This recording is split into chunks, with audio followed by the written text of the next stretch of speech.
अस्सलाम वालेकुम स्टूडेंट्स, आज हम पढ़ेंगे subject the world around us. Book open करेंगे, page number 6।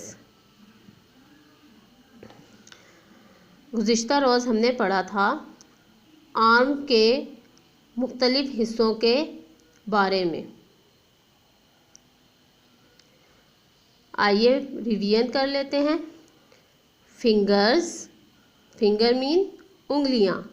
Thumb, thumb mean अंगूठा।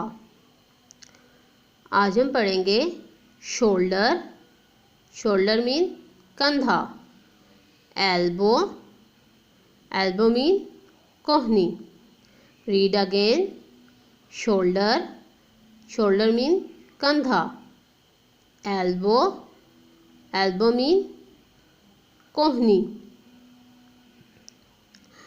आपने सिर्फ इनके नेम्स याद करने हैं, स्पेलिंग याद नहीं करना है।